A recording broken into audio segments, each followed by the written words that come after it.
Episode 111, 3 creative customer acquisition tactics for small businesses that actually work. In this episode of Mastering Local Marketing, we explore marketing for small business owners who want practical, real-world ideas to improve customer acquisition.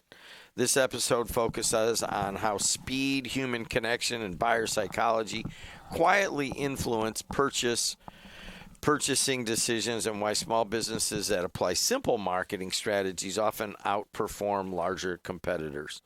You will learn how small adjustments in your follow-up, messaging, and visibility can improve response rates, build trust, and turn interest into action. These are marketing strategies for small business owners who want results without complexity or large budgets.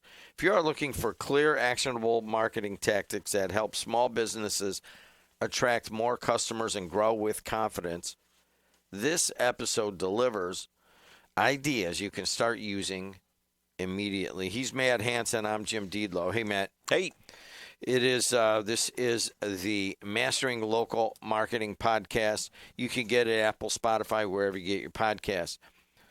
We've been doing this a while, and finally I wanted to hear this keyword, customer acquisition. Actually, I want another word on the end of it, customer acquisition cost, because that's what, a lot of the VC world is always asking for, your CAC. But one of the things that we've talked about many times, Matt, is that for your customer acquisition costs, and we did it early on in the podcast, you'd have to go almost back 80 episodes. We talked about the CAC and the customer acquisition strategy in relation to email. Mm-hmm. Is that still paramount on your mind 4 or 5 months later? Yeah, I actually, I almost took us down the email path today, but I figured this was more important based on some of the conversations that I was having this week. I had somebody reach out to me yesterday, and they were talking about how they've built their website, that they're doing the new business, and the SEO vultures are calling them, right? And they're basically, huge dollar amount to do SEO, and we're going to drive your rankings up Google and all this other stuff. And they came to me and they asked me the question, like, what can we do to drive traffic? What can we do to get more customers? And I started having some conversations with them, and I said, there's some cheaper alternatives. One of the things that I was talking about was their Google profile and building that up, because the first thing I did was do a search and realize that they don't have a business profile on Google. So build that first, and then they're going to start to see some of those things, and we'll put some strategies together. But what I wanted to focus on today was kind of 3 strategies. I want to keep it simple. Many times we get into like 5 and 7 and 9 and 10 and so forth. But today I wanted to talk about something that's very simple, something that we can implement, something that you got to start thinking about. And when we talk about customer acquisition, people reach out to us, and I'm guilty of this as well, right? So somebody reaches out to you, I want to talk to you about, doing marketing services, or I want to talk to you about putting windows in my home, or I want to talk to you about redesigning my living room. All of these different things that small businesses, small customers, or small business customers do. And so often, and I know you're guilty of this because you and I, we both talk about this, is somebody will reach out to us and we don't react right away, right? Like they call you up, they send you an email, you're having a conversation with them, you're having coffee somewhere at a Starbucks or something like that. And they're like, yeah, I want to do something with you. And then a week goes by, 2 weeks goes by, you finally send something over, and it's, they've either forgotten about it or, they've taken a different step, right? And I was laughing because last week this happened to me again. I was like, oh man, I need to follow up with this person. Sent them a message, didn't hear anything back, and I went, yep, that one's gone, right? And we do this so often as business owners. We're like, we'll get to it. And if you don't act right then and there, right? Like it's gone. So we talk a lot about systems. I know the last podcast. I'm glad you brought that up. I want to go back on Yeah. that word, that keyword, systems, but go ahead. So, but that's what I mean. Like we've got to build systems that, the people that I know that are the most successful are the ones that if somebody reaches out to them for services or a product or whatever it is, they are on it like that, right? And I've heard some people say you should respond in the next 5 minutes. And a lot of people out there are like, I can't respond in 5 minutes. I can't turn around. I can't drop everything. But there's a lot of tools out there today that allow us to automate some of these systems. We're actually at the university, we are doing an intro to AI for businesses. And a lot of what we're doing in there is AI-based agents and things that will work for you, right? So somebody makes a phone call, can you have an AI assistant that picks up the phone and does all these different things? So how fast can we move is really what we're talking about here. And if you are still sitting there and somebody calls you for a quote, let's say I want to get windows for my house, and you call this company and you don't hear back within the hour, you're already calling 5 to 7 more companies because you want to see who's going to respond fast.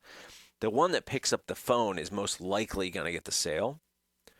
The one that takes a message and gets back to you in 5 to 10 minutes is most likely going to get the sale. The one that takes a day, I've already forgotten about you, right? So we need to move faster. And that's the first thing that I want to talk about today is moving quickly and understanding that if you follow up faster than the others, you just in time will get more customers because you're beating everybody else to that end game. I have a plumber buddy right around the corner here, and the calls come in to his answering service, which turned me off. I go, I'm calling your answering service. And, I called his phone, didn't answer, so I called the office phone. The office phone goes right to the answering service. So I'm like, well, I'm just going to follow his system. I leave her a message.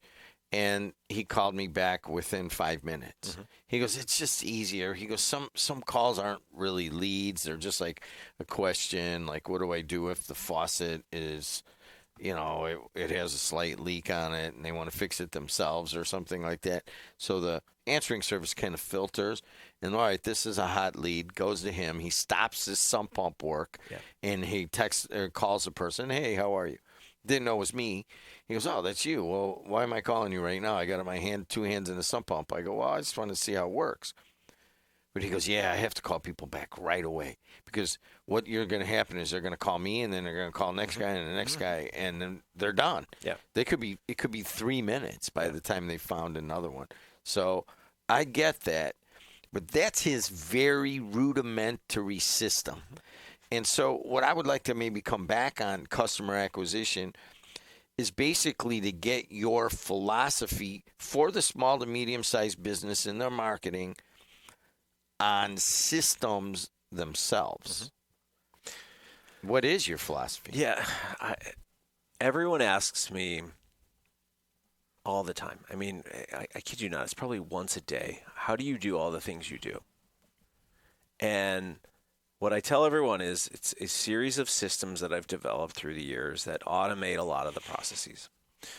So let's take your buddy, right? So he's got 2 hands in a sump pump pit, which is, it's dirty work because that's unfiltered water coming in and, it's nasty kind of job. And now he's picking up his phone to have a conversation with you. He doesn't know. And he was pissed. Yeah. He doesn't know if it's an emergency. He doesn't know if it's you, like you've got a small drip in your shower and it can wait for, a day or two.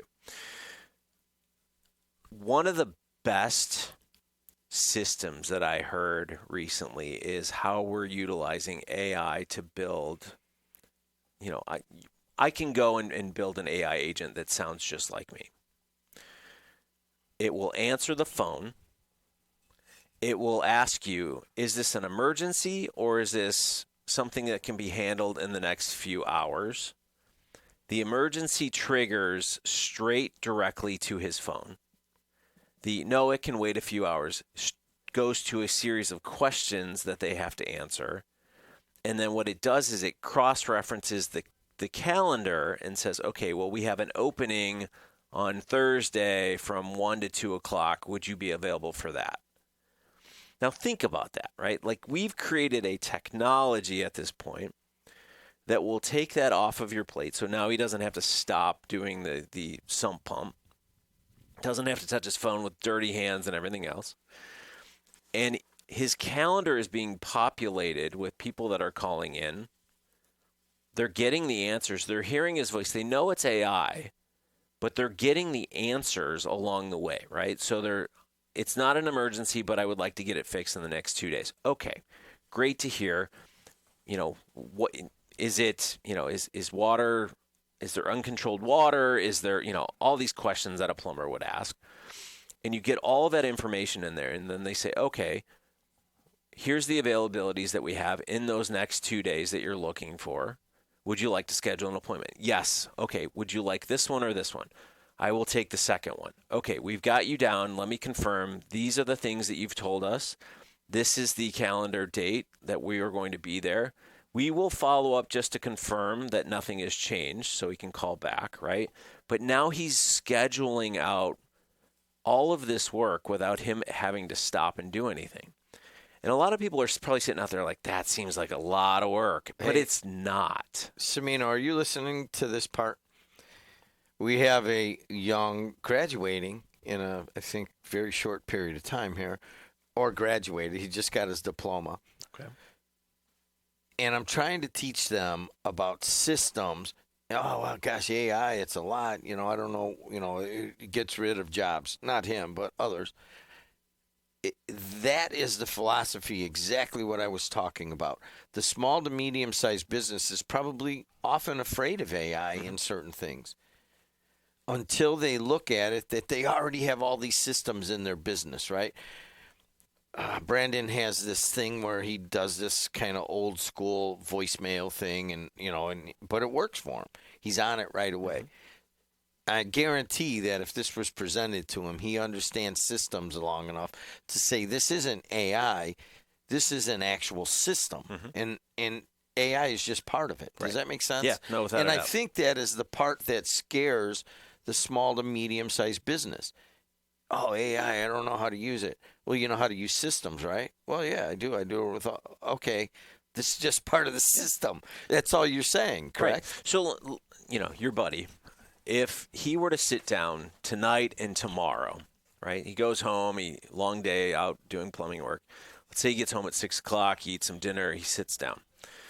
Could he spend 5 to 6 hours over the next 2 days to start to understand how people are utilizing these AI agents for calling, right? Yes. Could he set it up? Sure. I could send him a couple resources and show him exactly how to set it up. Now the question becomes we talk a lot about how valuable your time is. So he's stopping, having to make phone calls, or tonight or tomorrow he's spending 5-6 hours learning about this. If I'm calling a plumber, and I've been there, I've called plumbers, I need somebody right away, I make a phone call, it goes to voicemail. I go to the next one on the list. I make a phone call, it goes to voicemail. I go to the next one. Get somebody live. I'm scheduled it. The phones start calling me back. I'm not picking those up because I've already scheduled one, right? So that 3 minutes or that 4 minutes, 5 minutes that it took him to make a phone call back is already costing him thousands and thousands of dollars. So what you're saying is that 5 to 6 hours that you're going to go spend in the next 2 nights to learn how to do this is not worth the thousands and thousands of dollars that you're going to be losing by not incorporating those systems. So, Joe, the reason I point this out isn't so much that we kind of have our own broadcasting and streaming processes that we always are updating, but we're trying to go to another level where we're grabbing the news here, we're grabbing the sports here, and it's all based on the agents. Mm-hmm. And each one has to be learned. But if you put them together, you could build a massive system that requires very little effort on a daily minute-to-minute basis. I mean, I used to work here 40 years ago and everything was by hand. There were 7, 8 people working all on it. We can get it done with one. Yeah. And I think that is what the attitude of the small to medium-sized business about AI is. Just come back to it's a system. So, all right, you set that system up, right? Mm-hmm. So it's not just you. Like using my plumber guy, he has other people that help him and work as ambassadors for his plumbing business. Right. Mostly his family. I think it's a family business. He's got some friends and, of course, the employees. How do you amalgamate that into part of the system? Yeah, I mean, when you start looking at employees or family, they are brand ambassadors for your company. And this kind of dawned on me years ago because I thought, okay, well, how do we expand quickly? And you have all these people that are surrounded by you, and they want to promote you. They want to tell people, they want to support you in some capacity. The funny thing is when you start to reach out to them and you start to say, like, I've got a brother that lives in Miami. And I said, all right, how do we expand some of the services that we do to Miami? So I picked up the phone one day and I said, all right, well, here's what we do. You know this. You're in sales. How about we figure out a commission structure where you're out there promoting, and we started putting some ad dollars into the market and stuff like that. And he's like, yeah, great. So, now we were serving the Miami area without me actually having to go down there and knock on doors and meet with people. I mean, you've got somebody down there that's going to be your brand ambassador. But if you, from a small point of view, if your employees, let's say you have 5 employees that work in your shop or at your, for your HVAC or plumbing supply company, how do they promote you? Like, how do you incentivize those individuals to get out there and kind of share different things? I mean, do you do a contest? Do you do kind of discounts that that they can give? I'm working on a project right now where we have a 20% discount on this service that we're doing, and it's not open to everybody, but literally over the last, I don't know, we'll call it a week and a half, we've drawn in a lot more interest based on the people that are connected to that business out there promoting it. It's starting to fill up really quickly, right? Like people are taking advantage of the discount. So I think what we're saying here is you only know so many people, right? So the average person knows about 200 people closely that they interact with in a regular capacity. But if you have 5 people that are working for you, that's another 1,000 people that you can reach out to. And if you give them the tools to then, even those people can start to reach out. Maybe you have some kind of affiliate program of some sort. They know another 200 people, and then they know another, right? So it's this ability to utilize a network. And if you do it properly, people get excited about it, right? So maybe they can make a few dollars off of promoting your business, right? So if, let's say I'm offering $20 to every single person that signs up for a program, a marketing program that I have, or even better, $200 for every person that signs up, and I give you the promo code and say, go out there and tell people about it, and I'll give you, money to do this, right? People are more inclined to do that because, I can make a few dollars, plus I believe in this company that I work for, right? So that's an interesting process that, or I guess we can go back to system. It's an interesting system that most people don't utilize. They don't realize that they're many times the people that work with them are their biggest advocates.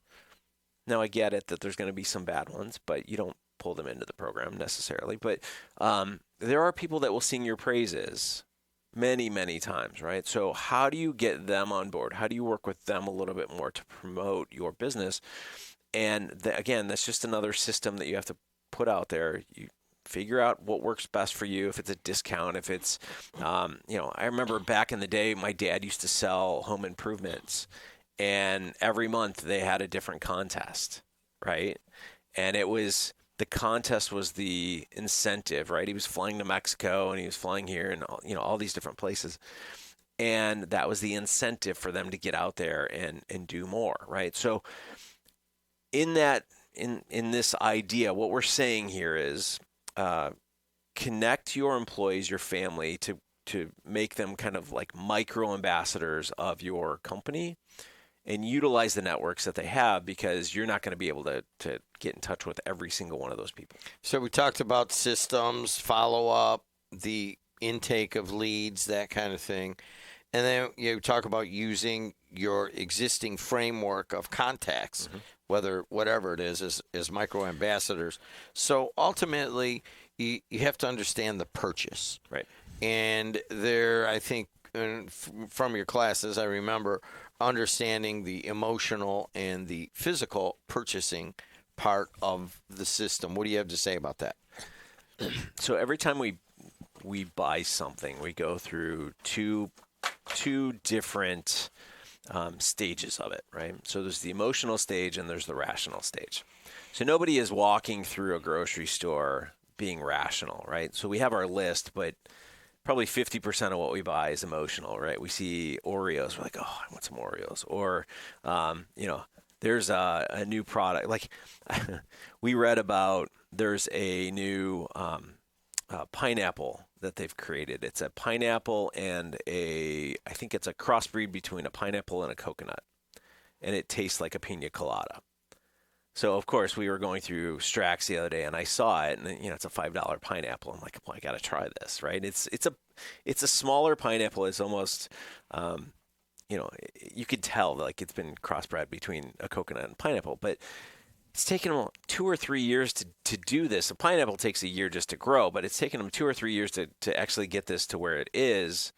And I saw it, and it was emotional purchase. I'm like, well, I don't care what it is. Like, if it's $10, I got to buy it because I like the flavor of pina colada, so we bought it. And it was an event. Like, we took it home, we cut it up. My kids were both home, and we all wanted to try it, right? That's emotion, right? Like, why would you spend, like I said, I would have spent $10 on this pineapple just to try it. Is that rational? No, right? But we buy things all the time on an emotional response, and it's usually about, when we start to get into these emotional buying patterns, it's about 40 minutes where we start to think, oh, like you go down this rabbit hole, and you probably do this all the time online where, maybe you're on Facebook or Instagram and you click, and you're like, oh, that looks cool. And you click on it and you end up on their website and you're like, oh, I could use this here and I could do this. And, and you're ready to click that button. And then, maybe it's 40, 45, 50 minutes later and you're still doing research and you're like, do I really need this? Right? And that's when the stopwatch has kind of timed out, right? Like, we've hit the rational side. So, those of you that shop on Meta, whether it's Facebook or Instagram, and you go on at 9, 10 o'clock at night, our rational minds are pretty much tired at that point. So it's emotional. And that's why if you have an e-commerce business and you're advertising on Meta, that's when your sales happen, is literally between 9 and midnight. You get a good majority of your sales because the emotional factor is there. So what we're saying here is, if you want to understand customers, going back to the time frame, you have to understand that it's an emotional jumping in. So we have to look at, what are the emotional triggers that people are having. I call your buddy with a plumbing issue. Emotionally, I'm sitting here going, I have a sump pump that's out. It's raining. I'm in a panic. Why am I in a panic? It's not that I want a pump in my sump pump. It's, I want to save all the childhood memories, the pictures, whatever, the carpet that's in my basement, whatever it may be. I'm trying to save money. So if I'm calling you and I have a refinished basement that I put $50,000 into, and I'm calling you for a $200 pump to be installed, which is probably going to cost me $800 to be installed, right? I don't know what the current price is.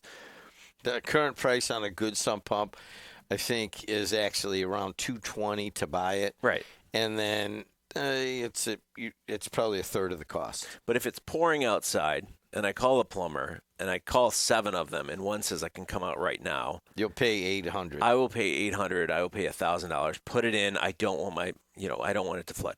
Now we had We had a massive rainstorm a few weeks ago to where like there was water everywhere. And I literally was listening to my sump pump constantly. And I always have one sitting next to it because I know how to replace it. But I thought about that and I thought, I wonder how many basements are being flooded right now. And that's the emotional side of it because, again, you have so many things that you put into your basement and they're, nobody thinks about the fact that what if I get 3 feet of water down there, what that's going to do to my life. Is it worth the $800 or the $1,000 that they're going to charge me? Emotionally, I'm going to say, get here now, right? If it's $2,000, I may ho hum, but I need you to come, right? I may be mad at you when you're done, but I needed to get this done. So we have to understand the psychology of how people buy. That there's the emotional side in the first 40 minutes. Don't get to the rational side, right? So if I can get going back to the system and making a phone call, if I can get you right then and there when that pain point is hitting you, I can sell you so much easier than if I call you back in an hour or if I call you back in a week, right? We've gone through this whole process, and with you on the advertising side, people will call you and say, "Hey, we need to do something." At that point, stop everything. Emotionally, they've already said to you, I have a pain point. I need to do something with you. Let's get this done. All right, I'm going to drop everything. Let's put it together right now. All right, there it is. Systems, micro ambassadors, emotional on the purchase. Your wrap up on this one. Yeah, I think, we gave you 3. Understand them all, but change one thing. What's what we say every single time when we wrap these things up is just change one aspect of it, right? So if somebody makes a phone call to your business and you're not following up within the first 15 minutes, change that. Like try to shrink that, or even better yet, measure how long it takes you to get back in touch with these people and cut that in half, right? So if it's been a week, make it 3 days. If it's been 3 days, make it a day. If it's a day, make it 15 minutes. Just figure out a way to compress that, and I think you're going to do so much better. You're going to get so many more customers. This has been episode 111 of Mastering Local Marketing Podcast. 3 creative customer acquisition tactics for small businesses that actually work. Thanks for listening. Thanks for watching. Until next time, we'll see you later.